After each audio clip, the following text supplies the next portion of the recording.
7 macam perkara yang merusak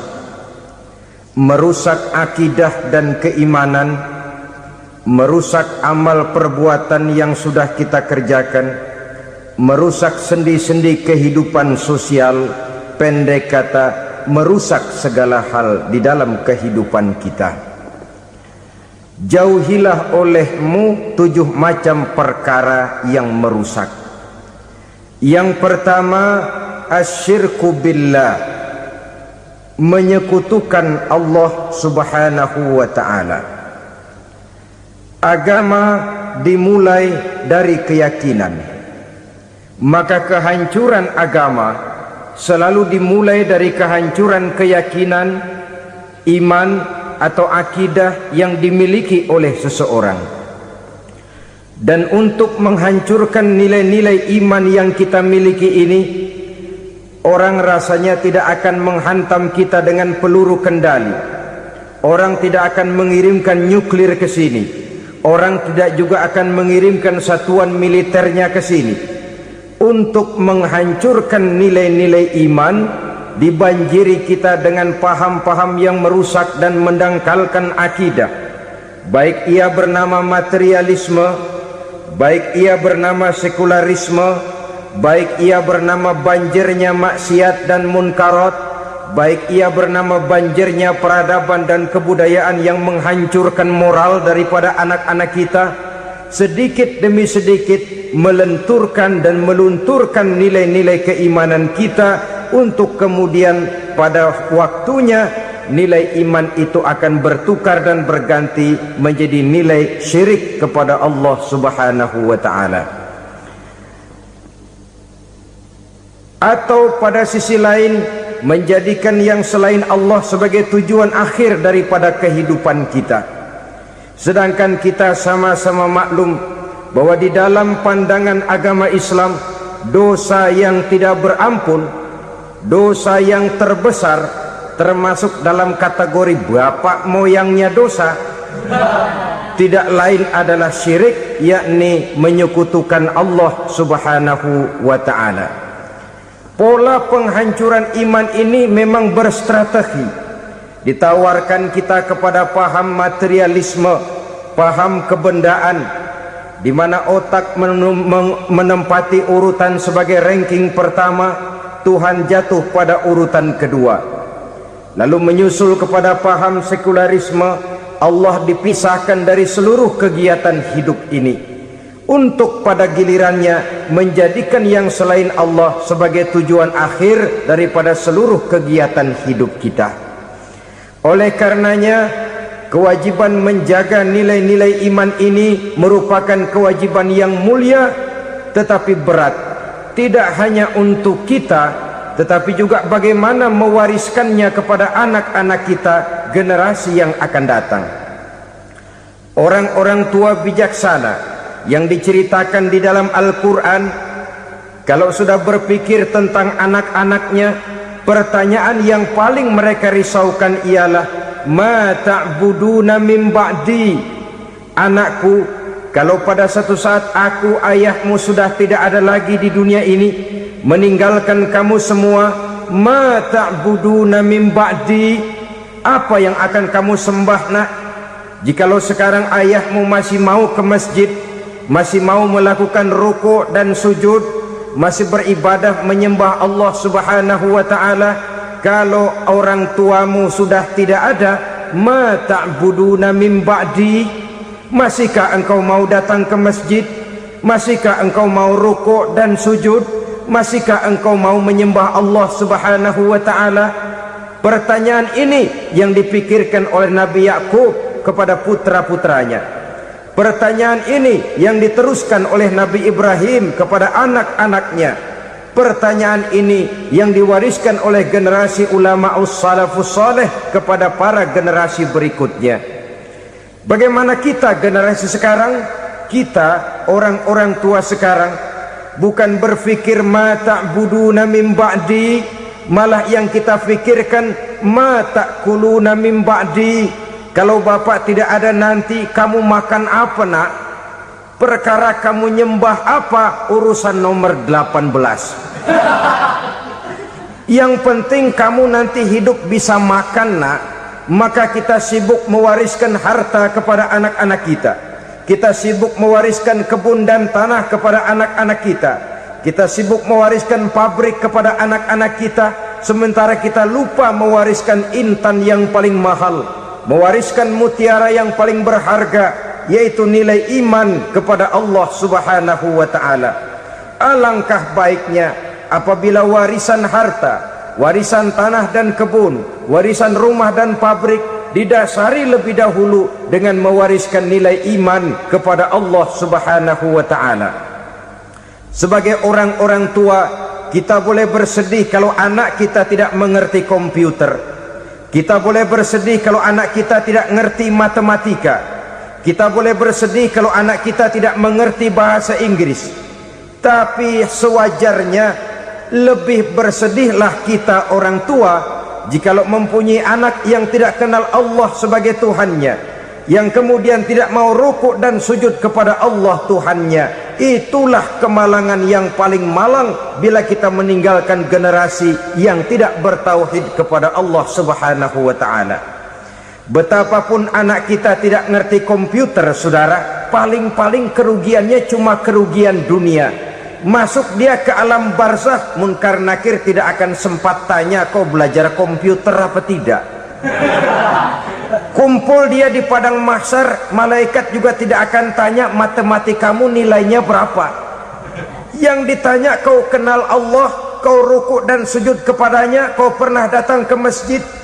Oleh karena itu sekali lagi, menjaga nilai iman tidak hanya untuk kita, tetapi juga mewariskannya kepada anak-anak kita, generasi yang akan datang.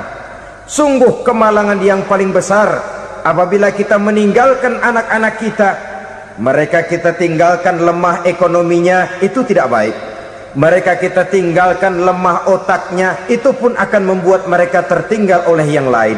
Tapi yang paling celaka jikalau kita tinggalkan mereka dalam kondisi lemah imannya, rapuh akidahnya, tidak baik dan tidak betul keyakinan hidupnya. Oleh karena itu Nabi berpesan, jauhilah 7 perkara yang merusak. Yang pertama, syirik kepada Allah Subhanahu wa ta'ala, menyekutukan Allah baik dalam ucapan, dalam keyakinan ataupun dalam perbuatan. Ini perkara pertama yang termasuk 7 perusak besar di dalam kehidupan. Kalau sudah jatuh kita ke lembah syirik, bagaimanapun banyak kebaikan yang kita kerjakan, berjiwa sosial, bertangan pemurah, gemar menolong orang lain, kalau memang dasarnya syirik, maka seluruh kebaikan kita akan hancur, tidak akan ada nilainya dalam pandangan Allah Subhanahu wa ta'ala.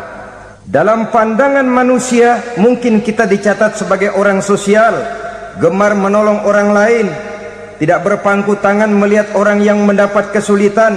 Tapi oleh karena dasarnya syirik, dasarnya tidak mentauhidkan Allah, maka seluruh nilai kebaikan yang kita kerjakan tidak akan ada nilainya dalam pandangan Allah Subhanahu wa ta'ala. Maka jagalah iman kita jangan sampai dihinggapi penyakit syirik yang bagaimana kecilnya sekalipun. Sekali lagi, baik syirik dalam bentuk ucapan, syirik dalam bentuk keyakinan, sampai kepada syirik dalam bentuk perbuatan, kita berhindar kepada sifat-sifat yang sedemikian itu. Karena apa? Dalam satu ayat Quran Allah Subhanahu wa ta'ala menjelaskan, innallaha la yaghfiru ayyushraka bih wa yaghfiru ma duna dzalika liman yasha. Allah tidak akan memberi ampun kepada orang-orang yang menyekutukannya, tapi Allah masih mau memberikan ampun kepada dosa-dosa yang selain itu bagi orang-orang yang dikehendakinya. Dosa selain syirik, apabila kita bertaubat, Allah masih mau mengampuni. Tapi kalau sudah jatuh ke tempat syirik, itu sudah dosa yang tidak berampun. Taubatnya tidak lain melepas syirik, kembali kepada tauhid, berkeyakinan bahwa hanya ada Allah Subhanahu wa ta'ala, Tuhan satu-satunya, yang lam yalid walam yulad walam yakul lahu kufuwan ahad. tidak beranak, tidak pula diperanakkan, dan tidak satupun yang dapat menyerupai Tuhan Allah Subhanahu wa ta'ala. Saudara-saudara kaum muslimin rahimakumullah, bahwa kita di zaman sekarang memang tidak menyembah berhala, ya. Bahwa kita tidak berterang-terangan mengatakan Tuhan lebih dari satu, memang. Bahwa kita tidak berkeyakinan Tuhan itu punya anak atau diperanakkan, tentu. Tapi dalam perbuatan dan i'tiqad kita kadang-kadang jatuh tanpa kita sadari ke tempat yang bernama syirik ini. Oleh karenanya, di zaman di mana teknologi makin canggih, di mana kemajuan pembangunan makin menjangkau berbagai aspek kehidupan, diperlukan keseimbangan antara kemajuan fisik material dengan kemajuan mental spiritual. Apabila tidak ada keseimbangan, yang terwujud tentulah kepincangan, yang diawali dengan pincangnya cara kita berpikir, sehingga pada akhirnya akan mengarah kepada pincangnya cara kita berbuat dan bertindak di dalam kehidupan kita. Oleh karena itu Nabi berpesan, jauhilah sifat syirik, karena syirik merupakan dosa yang teramat besar. Ini sifat merusak yang pertama. Yang kedua, kata Nabi, wasihra, jauhilah sihir. Sihir ini juga termasuk perkara yang merusak kehidupan. Kita semua sama-sama maklum bahwa sihir sebenarnya bukan persoalan baru. Sejak sebelum datang Islam, sihir itu sudah ada. Di zaman Yunani kuno, sihir ada. Di zaman Mesir kuno, di zaman Cina kuno, dan yang lain-lain yang serba kuno, sihir itu sudah ada. Bahkan para nabi pun, para rasul yang diutus oleh Allah Subhanahu wa ta'ala, senantiasa berhadapan dengan ahli-ahli sihir untuk menguji kebenaran dari misi yang mereka bawa. Sihir adalah perbuatan di luar kebiasaan yang bisa dikerjakan oleh ahlinya dengan bantuan jin atau setan. Hukum mempelajari sihir adalah haram, mengamalkannya lebih haram lagi. Sebab itu saudara-saudara, sihir merupakan perbuatan merusak yang harus kita jauhi. Ciri-ciri daripada perbuatan sihir, pertama, ia mengandung tipuan, bayangan khayal. Di zaman Nabi Musa misalnya, orang melihat tambang-tambang itu seperti ular. Nabi Musa melayangkan tongkatnya menjadi ular-ular besar yang memakan ular-ular kecil ciptaan tukang-tukang sihir Fir'aun tadi. Lalu sihir bisa terjadi dengan bantuan jin kafir atau setan. Kemudian ciri yang ketiga, sifatnya halus dan tersembunyi. Taruh kata ada seorang ahli sihir yang mempergunakan ayat-ayat Quran sebagai jompa-jampe, sebagai baca-bacaan, itu cuma sekedar kedok. Tujuannya tidak lain menjadikan agama sebagai ketok untuk membenarkan cara yang dimurkai oleh Allah Subhanahu wa ta'ala.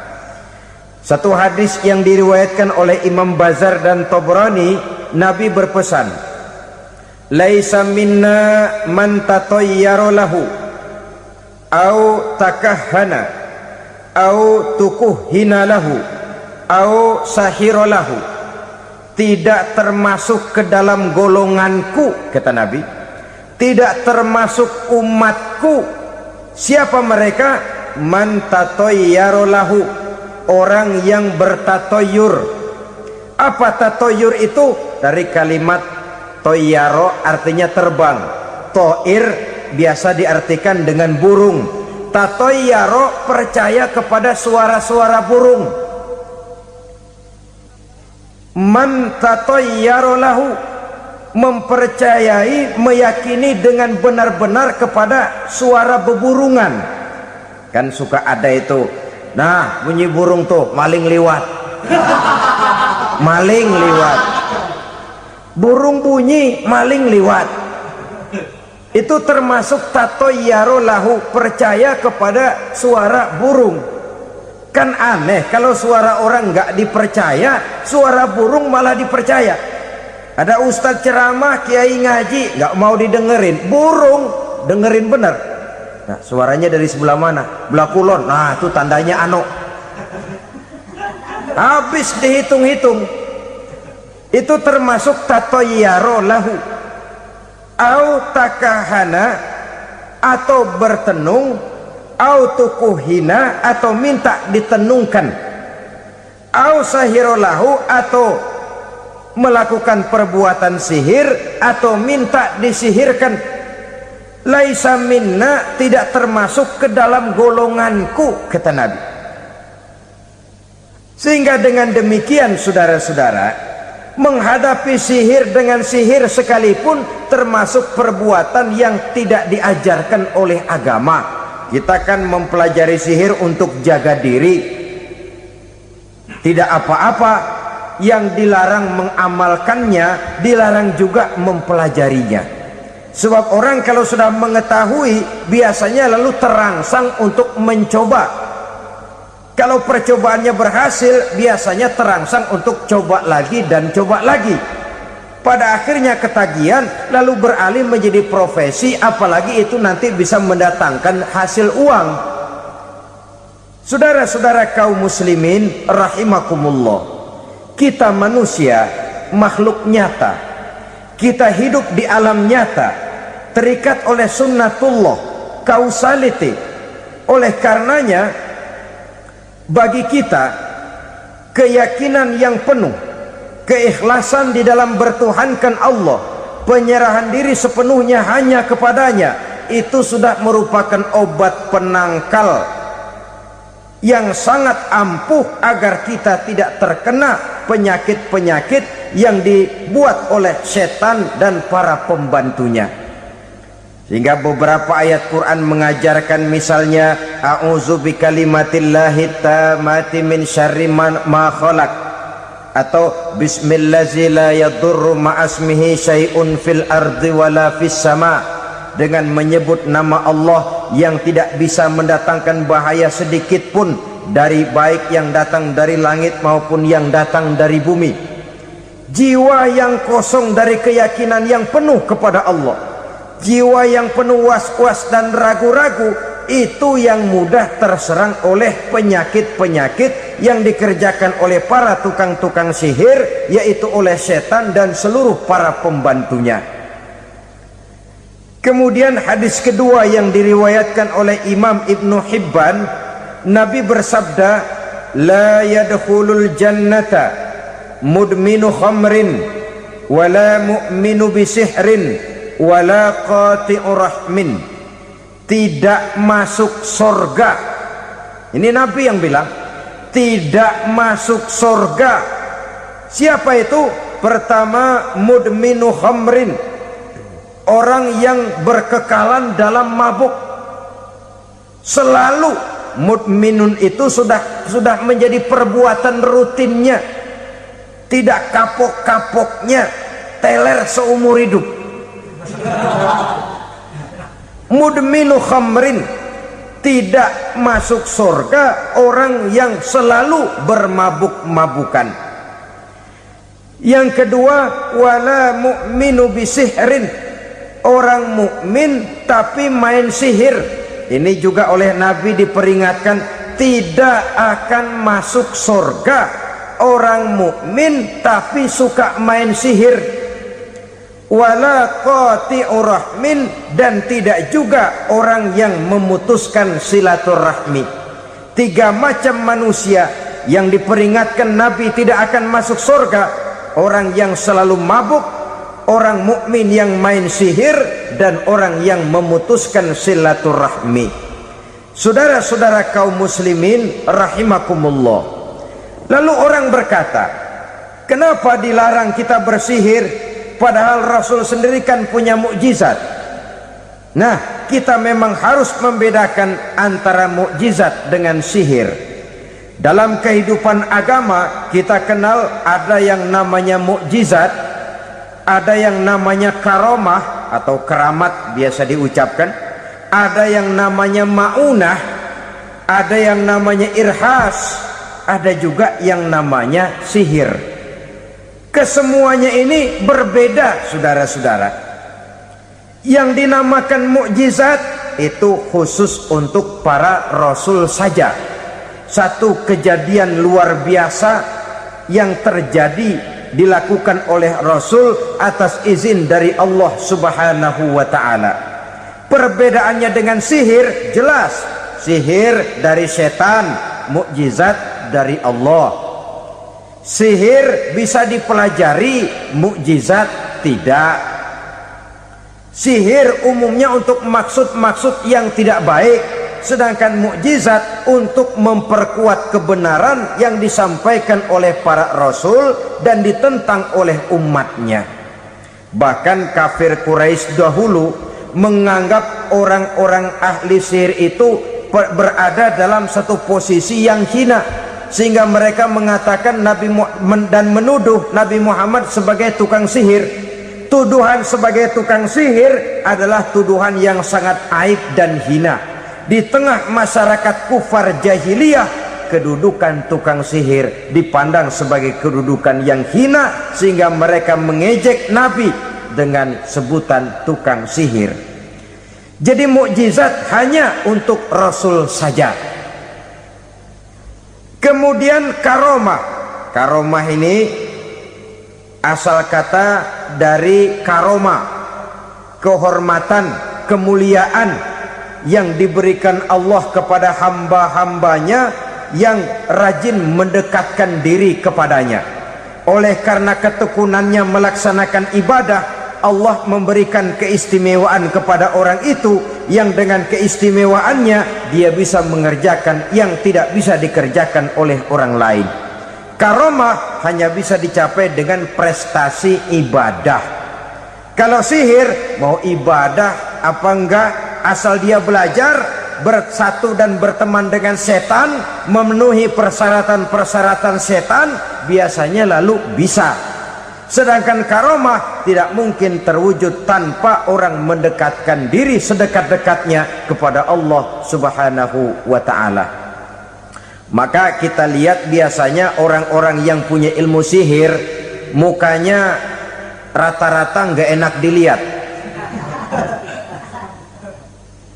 Kumuh, jauh dari air wudhu, jauh dari sujud kepada Allah, malah berteman dengan setan, menjadi pelayan-pelayannya setan. Saudara-saudara, adapun maunah, keistimewaan yang diberikan Allah kepada hamba-hambanya yang belum sampai kepada tingkat wali, tapi orang itu lebih banyak kebaikannya daripada kesalahannya. Umpamanya, saudara jalan bertiga di pinggir jalan, saudara ada pada posisi di tengah, lalu bertiga ini ketabrak mobil. Menurut perhitungan saudara mati lebih dahulu. Tapi terjadi hal yang aneh, dua teman saudara mati, saudara malah cuma luka dan lecet sedikit saja. Apa itu?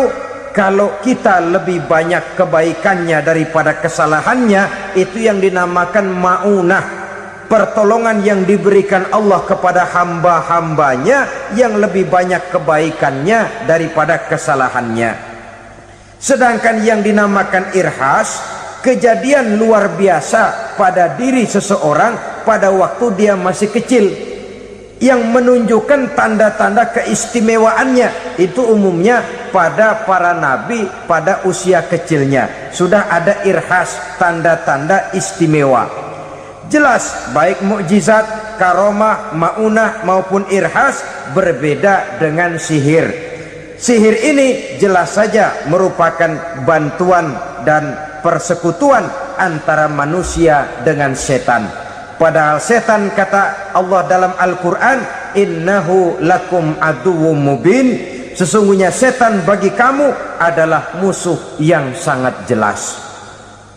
Saudara-saudara kaum muslimin rahimakumullah, di zaman sekarang dalam menghadapi beban kehidupan yang makin pelik, menghadapi stres yang tidak kunjung selesai, menghadapi persoalan-persoalan yang teramat berat, orang sering mencari jalan keluar kepada hal-hal yang menurut pendapatnya bisa meringankan beban moralnya itu. Pergilah dia mencari sesuatu yang dapat meringankan bebannya. Dan tidak jarang yang jatuh ke pangkuan tukang-tukang tenung, ke pangkuan tukang-tukang sihir, yang mereka itu oleh Quran dijelaskan kadzabal munajjimun walau sodaku. Tukang-tukang tenung, tukang-tukang sihir, mereka itu bohong walaupun benar. Maksudnya bohong walaupun benar artinya kalau yang mereka kerjakan benar, itu sih kebenaran. Benar dengan kebenaran itu lain. Kebenaran, kebetulan bisa, tapi tidak untuk selalu. Apalagi kalau itu sudah membahayakan kehidupan orang lain. Jadi oleh karena itu Nabi berpesan, jauhilah daripada sihir. Kalau sudah jauhilah dari sihir artinya ya jauhilah daripada mempelajarinya, jauhilah daripada bergaul dengan orang-orang yang ahli di bidang itu, karena dari pergaulan segalanya bisa menular. Baiklah saudara, ini yang kedua. Yang ketiga pesan Nabi, wa qatlan nafsil lati harramallahu illa bil haqq. Membunuh orang lain dengan cara yang tidak benar, membunuh orang yang diharamkan oleh Allah Subhanahu wa taala untuk melakukannya kecuali dengan alasan yang benar. Kita tahu Islam adalah agama damai. Sesuai dengan namanya, ia tidak dikembangkan dengan pedang dan kekerasan. Ia dikembangkan dengan keteladanan dan tuntunan moral. Oleh karena Islam bukan agama kekerasan, Islam pun tidak mementingkan dan mengajarkan kekerasan kecuali dengan alasan yang benar dan bisa dipertanggungjawabkan. Membunuh dengan sengaja, menghilangkan nyawa orang lain tanpa alasan yang bisa dibenarkan adalah merupakan dosa besar dan satu di antara 7 perkara yang bisa mendatangkan kerusakan dalam kehidupan dan yang hendaknya harus kita jauhi. Saudara-saudara kaum muslimin rahimakumullah, beberapa waktu yang lalu di sebuah kota kecil yang indah bernama New Auckland. Saudara tahu New Auckland? Tuh dari Gunung Kidul masih ngidul lagi. Pernah diadakan satu seminar yang membicarakan bagaimana menyelamatkan masyarakat manusia dari bahaya Perang Dunia Ketiga. Diperkirakan kalau terjadi Perang Dunia Ketiga, manusia tidak akan tersisa. Sebab apa? Pada waktu itu cadangan nuklir yang dimiliki oleh bersama Amerika dan Rusia konon sudah sanggup memusnahkan 6 miliar manusia pada saat jumlah manusia baru 5 miliar. Jadi kelebihan nuklir dunia ini. Kalau terjadi Perang Dunia Ketiga, sulit manusia untuk tersisa. Maka dibahaslah di dalam seminar itu, wah, supaya tidak terjadi Perang Dunia Ketiga, maka perlombaan membuat senjata-senjata canggih, alat-alat pembunuh modern harus segera dibatasi. Dibahas, tidak mungkin kita membatasi perlombaan membuat senjata. Kenapa? Makin maju ilmu dan teknologi, makin canggih senjata yang ditemukan. Atom sudah meningkat menjadi nuklir, nuklir sudah meningkat menjadi neutron, dan kita tahu bom yang bernama neutron ini bom yang cukup membunuh tanpa perlu merusak. Artinya kalau dia diledakkan di kota kita ini, bangunan utuh, jembatan tidak ambruk, rumah-rumah tetap berdiri, tapi semua yang bernama hidup mati. Itu katanya lebih sopan dari bom atom. Sebab kalau si atom ini sudah membunuh, merusak pula. Neutron cukup membunuh saja tanpa perlu merusak. Jadi majunya senjata-senjata teknologi sebagai akibat yang logis dari kemajuan ilmu pengetahuan ini tidak bisa kita batasi. Dan memang sebenarnya yang bahaya bukan senjatanya, tapi manusia yang mengendalikan senjata itu. Mereka kembali kepada prinsip the man behind the gun. Bukan senjatanya yang bahaya, tapi manusia yang mengendalikan senjata itu yang bahaya. Walaupun senjatanya modern, katakanlah model M16 umpamanya, kalau yang mengendalikannya orang beriman, insya Allah aman. Tapi biar megang cuma senapan angin, kalau yang megang orang brutal, ngeri kita deket-deket. Apalagi kalau memang bukan ahlinya menggunakan senjata, bisa ngeker kaki kena jidat.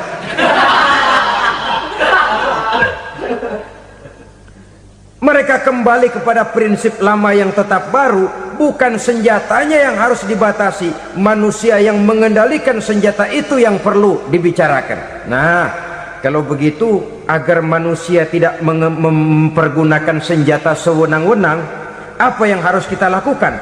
Ya, manusianya harus bermoral. Ya, tapi moral yang mana? Di dunia ini banyak ajaran tentang moral. Itu pun mudah saja. Di sini kan kita undang saja ahli dari berbagai agama untuk membicarakan konsep perdamaian menurut agamanya masing-masing. Baik, setuju itu? Setuju.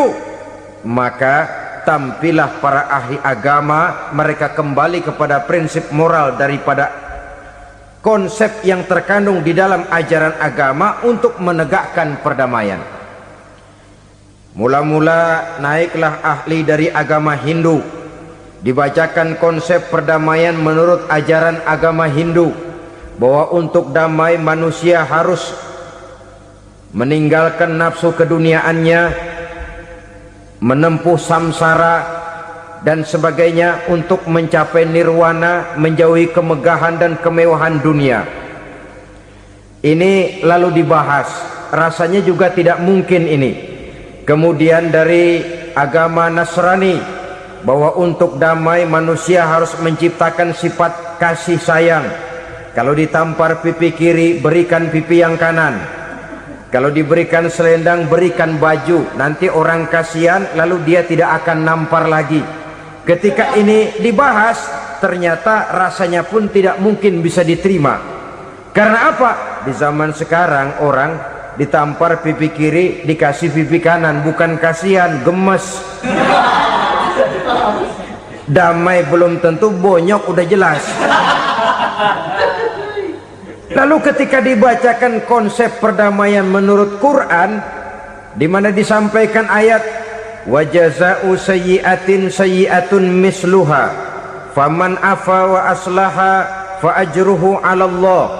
Balasan terhadap satu kejahatan adalah kejahatan yang seimbang, tetapi barang siapa yang memberi maaf dan mencari jalan damai, itulah yang terbaik dan akan mendapat pahala dari Allah Subhanahu wa ta'ala.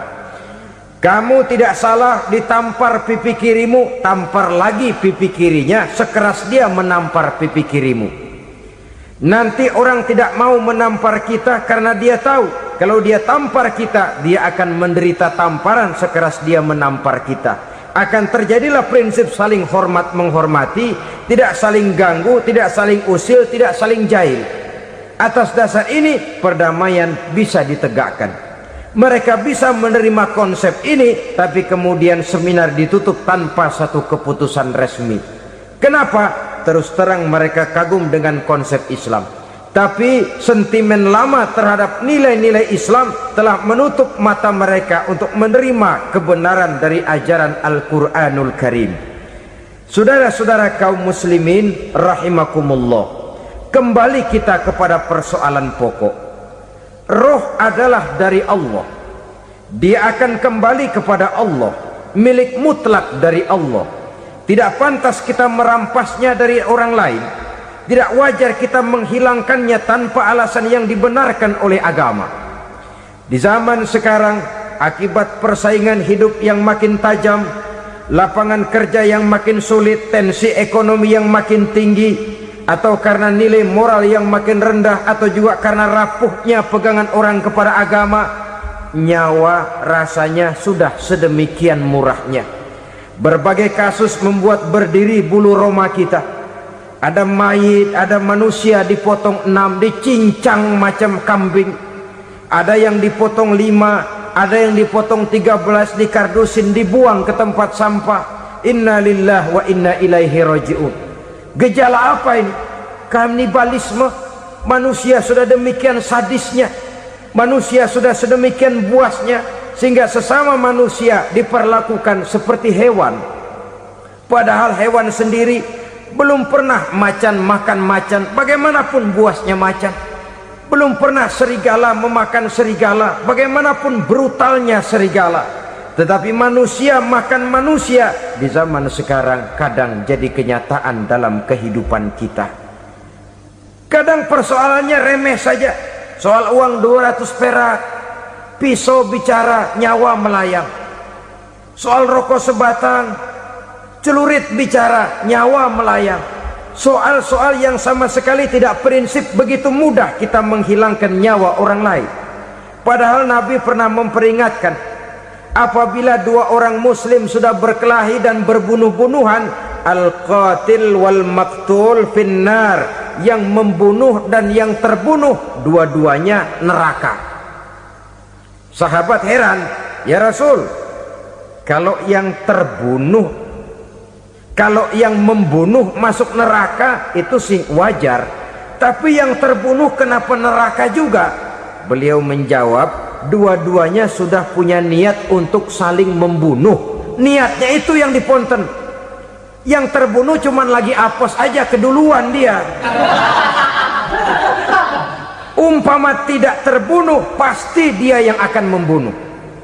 Oleh karenanya al-qatil wal maktul, yang membunuh dan yang dibunuh finnar, dua-duanya masuk ke dalam neraka. Islam menghormati kehidupan, tidak hanya terbatas kepada sesama muslim, orang-orang yang berlainan agama pun yang mau hidup berukun, damai, berdampingan dengan umat Islam, jiwa mereka, darah mereka dilindungi oleh nilai-nilai Islam yang disebut dengan kafir zimmi ini. Mengganggu mereka sama saja dengan mengganggu aku, kata Nabi. Jadi oleh karena itu, sayangilah sesama. Kehidupan adalah anugerah Allah, bukan wewenang kita untuk mencabutnya dari orang lain, bukan wewenang kita untuk merampas dan menghilangkannya dari orang lain. Apa yang tidak enak terjadi pada diri kita, begitu pula lah apabila terjadi pada diri orang lain. Sehingga Nabi mengatakan, la yu'minu ahadukum hatta yuhibba li akhihi ma yuhibbu li nafsihi. Belum dikatakan beriman seseorang kamu apabila dia belum mencintai saudaranya seperti ia mencintai dirinya sendiri. Apa yang enak dirasakan oleh orang lain, enak juga dirasakan oleh dia. Mengukur orang lain dengan diri sendiri. Kalau orang lain tanpa salah saya fitnah, kalau saya tanpa salah difitnah orang, enak apa enggak? Enggak, orang lain juga begitu. Kalau orang lain tanpa salah saya tempeleng kepalanya, enak apa tidak? Tidak. Orang lain juga begitu. Yang tidak enak terjadi pada diri kita, tentu tidak enak juga kalau terjadi pada orang lain. Mengukur orang lain dengan diri sendiri, sehingga tidak timbul sifat egois, tidak menari di atas bangkai orang lain, tidak mendirikan kebahagiaan di atas untayan air mata orang lain. Sehingga dengan demikian, saudara-saudara, dia bisa menghormati kehidupan, menghormati orang lain sebagaimana dia ingin dihormati. Inilah perbuatan ketiga yang merusak, membunuh orang lain dengan yang diharamkan Allah tanpa alasan yang benar. Yang ketiga. Kemudian yang keempat, perbuatan merusak wa aklar riba, makan riba. Hidup adalah tolong menolong. Bahasa kerennya take and give katanya. Saling memberi dan saling menerima. Nabi mengajarkan man kuraba kurbatan min kurabid dunya karaballahu lahu kurbatan min kurabi yaumal qiyamah wallahu fi aunil abdi madamal abdu fi auni akhihi. Siapa yang meringankan beban dari beban-beban yang derita seseorang di dalam kehidupan dunia, Allah akan meringankan bebannya daripada beban-beban yang harus dipikulnya di hari kiamat nanti. Wallahu fi aunil abdi madamal abdu fi auni akhihi. Allah senantiasa akan menolong seorang hamba selama hamba itu masih mau menolong saudaranya. Allah selalu akan menolong seorang hamba selama hamba itu masih mau menolong saudaranya. Apabila kita sudah berpangku tangan terhadap kesulitan orang lain, biasanya pun pada saat kita mendapat kesulitan, kita akan sulit juga memperoleh pertolongan. Nah, riba alias renten, kedoknya adalah menolong orang, tapi sama juga bulu buntutnya dilepas, palanya dicekek. Menolong orang pada akhirnya menjadi beban bagi seseorang, dan memang mencari orang-orang yang berada dalam posisi kesulitan, biasanya di daerah-daerah di mana musim paceklik, jadi lapangan kerja sulit, sedangkan urusan perut tidak bisa ditunda. Akhirnya orang terjebak ke dalam rentenir, ke dalam riba, ke dalam renten. Bunga berbunga, sehingga satu saat jumlah bunganya bisa lebih besar dari jumlah pinjaman pokoknya. Kemudian kalau juga ternyata tidak bisa dibayar, rumah jadi taruhan. Memang rumah satu-satunya, begitu rumah ditarik mulain camping. Bukankah pada akhirnya akan mewariskan kesengsaraan? Oleh karena itu, kepada kita berusahalah jangan berhubungan dengan rentenir, jangan makan renten dan riba. Kepada mereka yang melaksanakan riba, walaupun mendatangkan keuntungan materi, tapi percayalah, harta yang didapat dengan jalan riba tidak akan membawa keberkahan. Manakala tidak membawa keberkahan, dia tidak akan mendatangkan ketenangan di dalam kehidupan kita. Oleh karenanya, memakan harta riba termasuk perbuatan yang merusak sendi-sendi kehidupan sosial, merusak kehidupan orang lain, merusak kehidupan masyarakat, tetangga, pergaulan dan sebagainya. Yang kelima, wa akla malil yatim, memakan harta anak yatim dengan cara yang zalim. Nih, memang lezat. Anak yatim itu nggak tahu urusan apa-apa. Kita diamanahkan untuk mengurusinya. Kadang-kadang dibentuklah panitia penyantunan yatim piatu. Yatimnya mah tetap kelaparan, panitianya yang pada gendut.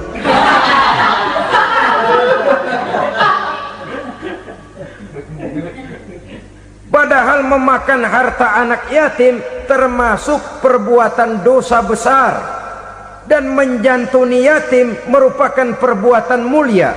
Nabi mengatakan, ana wa kafilul yatim kahataini yaumal qiyamah. Aku dan orang-orang yang menyantuni anak yatim seperti dua jari ini pada hari kiamat nanti. Dekat sekali. Jikalau ingin di hari akhir nanti dekat dengan Rasul, bersahabatlah dengan anak-anak yatim. Jadilah pengurus anak-anak yatim. Bangunlah panti-panti asuhan yatim. Pada saat bapak ibunya meninggal, kitalah yang menjadi orang tuanya. Bahkan sedemikian besar perhatian Islam terhadap anak-anak yatim ini, sehingga Quran memberikan peringatan, ara'aital ladzi yukadzibu biddin fadzalikal ladzi yad'ul yatim wa la yahuddu ala ta'amil miskin. Tahukah kamu siapa orang yang mendustakan agama? Beragama tapi dianggap dusta, solatnya dusta, puasanya dusta, karena agamanya sudah berdusta. Siapa mereka? Fazalikal ladzi yad'ul yatim, orang yang menyia-nyiakan anak yatim. Wala yahuddu ala ta'amil miskin, dan tidak pernah memberi makan kepada orang-orang yang menderita kemiskinan, menyia-nyiakan, meninggalkan anak yatim, termasuk perbuatan yang divonis kita sebagai orang yang mendustakan agama. Saudara-saudara kaum muslimin rahimakumullah, maka sangat dicela mengeksploitir anak-anak yatim, menjadikan mereka sebagai kedok untuk mencari kekayaan pribadi. Tetapi jikalau ikhlas, ganjarannya sangat besar, nilai pahalanya sangat besar. Menyantuni yatim tidak hanya setahun sekali. Kalau Muharram pakai istilah lebaran yatim, dibentuklah panitia, diberilah beras, uang 45.000 rupiah, alhamdulillah. Tapi jangan lupa, si yatim tidak hidup cuma satu hari. Dia tidak hidup cuma di bulan Muharram saja, dia hidup 12 bulan dalam setahun. Sebagaimana anak-anak yang lain, dia juga berhak punya masa depan. Dia juga berhak menikmati bangku sekolah. Dia berhak mengenyam arti dan makna pendidikan. Dia berhak membekali diri dengan ilmu dan pengetahuan, seperti halnya anak-anak yang lain. Maka kita yang diberikan keluasan oleh Allah, ingatlah itu, bersahabatlah dengan anak-anak yatim, santuni mereka. Perkara setahun sekali di bulan Muharram, alhamdulillah, itu bagus, bin Thayyib alias baik. Tapi tentu dan tentu, sekali lagi, si yatim tidak hanya hidup di bulan Muharram, dia hidup 12 bulan dalam setahun, 24 jam di dalam sehari. Oleh karenanya, menyia-nyiakan mereka pada saat posisi kita memang mampu akan memojokkan kita dalam satu posisi di mana kita dianggap sebagai orang yang mendustakan agama, memakan harta anak yatim dengan cara yang zolim. Bapaknya udah meninggal, kebunnya lebar, anaknya dikelecehin. Nah, dah kamu nggak usah pusing, nanti saya yang ngurus. Akhirnya bukan ngurus, nguras. Si yatim mungkin tidak tahu bahwa dia disia-siakan, haknya diambil, miliknya dizalimi. Tapi Allah yang akan membalasnya dengan seadil-adilnya. Maka makan harta anak yatim biasanya balasannya tokcer bin paten. Nggak banyak selang tempo itu, nggak percaya cobain dah. Nyobain aja kan nggak bayar, umpama memakan harta anak yatim dengan cara yang zolim, ganjarannya biasanya kontan. Kenapa? Ratapan si miskin, untayan air matanya, jeritan kepedihan hatinya, membuka pintu langit, permohonannya diijabah, getaran hatinya didengarkan oleh Allah, maka balasannya biasanya kontan, spontan, tidak menunggu waktu terlalu lama. Itu di dunia, belum lagi di akhirat nanti. Bukankah dalam riwayat Mi'raj diceritakan Nabi melihat di neraka itu orang perutnya sebesar rumah? La haula wala quwata. Itu perut kayak rumah, bagaimana jalannya tuh?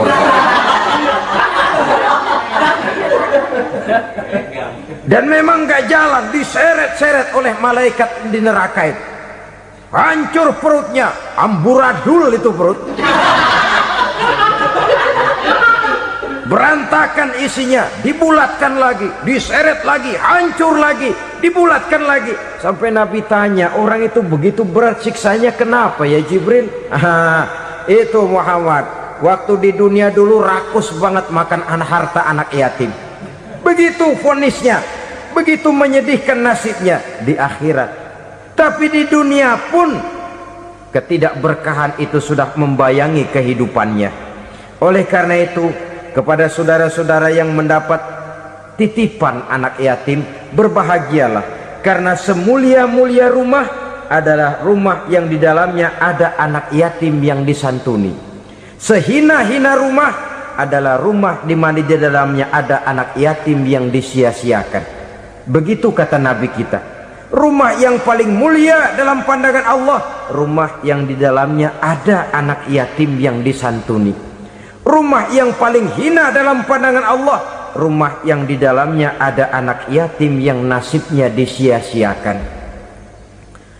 Berbahagialah saudara apabila menjadi penyantun anak-anak yatim, pelindung mereka, sehingga mereka mempunyai masa depan sebagaimana anak-anak lainnya. Rasulullah sendiri sedemikian peka terhadap keadaan anak-anak yatim karena beliau sendiri memang mengalami umur 6 bulan dalam kandungan ibu, beliau sudah ditinggalkan oleh ayahnya. Pada saat berusia 6 tahun ibu sudah meninggal. Yatim piatu dalam usia di mana beliau sedang perlu belas kasih seorang ibu dan pengertian seorang bapa. Kepekaan itu lalu timbul, bahkan kemudian sampai kepada beliau berkata, aku dan orang yang menyantuni anak yatim seperti jari tengah dan jari telunjuk di hari akhirat nanti. Sedemikian dekatnya. Baiklah ya, jadi yang kelima, memakan harta anak yatim. Jauhi karena ini perbuatan yang merusak.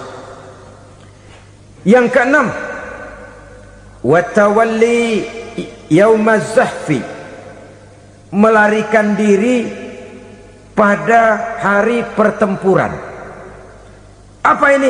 Khianat, tidak konsekuen dengan konsep perjuangan. Pada mulanya keras benar teriak berantas korupsi, ganyang korupsi, cuma karena belum dapat giliran. Begitu dia naik dapat kesempatan, korupsinya lebih edan dari yang diteriakinya. Ini termasuk tawalli yaumaz zahfi, berpaling pada hari peperangan. Di saat menghadapi musuh, kalau belum kelihatan musuh, teriaknya nyaring bener, jangan takut demi kebenaran sampai titik darah yang paling penghabisan. Musuh belum kelihatan. Begitu musuh sudah kelihatan, paling dulu lari ke belakang. Kalau diajak berjuang ada saja alasannya. Sehingga Quran memberikan peringatan kepada kita semua. Mengapa kamu ini berat? Kalau sudah diajak berjuang di jalan Allah, kakimu seperti terhunjam berakar di perut bumi. Berat untuk melangkah berjuang. Lari dari pertempuran tidak konsekuen dengan konsepsi perjuangan. Mau enaknya saja dalam kondisi yang sulit lalu berpangku tangan. Ini termasuk ciri munafik yang di dalam Al-Quran disindir dengan bahasa kullama adha'a lahum masyaufi wa iza azlama alaihim qamu. Waktu terang mereka jalan, giliran gelap mereka mandek. Artinya, maksudnya kalau giliran ada untungnya aja rame-rame teriak Islam, tapi begitu diminta berjuang, dituntut berkorban, rame-rame mundur. Waktu dilihat di Islam ada untungnya, rame-rame teriak Islam. Pak, saya Islam banget pak. KTP saya Islam pak, pokoknya Islam banget dah. Tapi ketika diminta berjuang, dituntut sedikit berkorban, rame-rame mengundurkan diri. Tahun 65 PKI berontak. Waduh, waktu itu jadi orang Islam untung itu, nggak dikejar-kejar, aman. Masjid rame, mobil-mobil mewah parkir di depan musola dan masjid. Kenapa? Waktu itu asal udah ke masjid aman, Islam selamat, untung. Tapi begitu keadaan aman, yang parkir di musola sepeda butut melulu.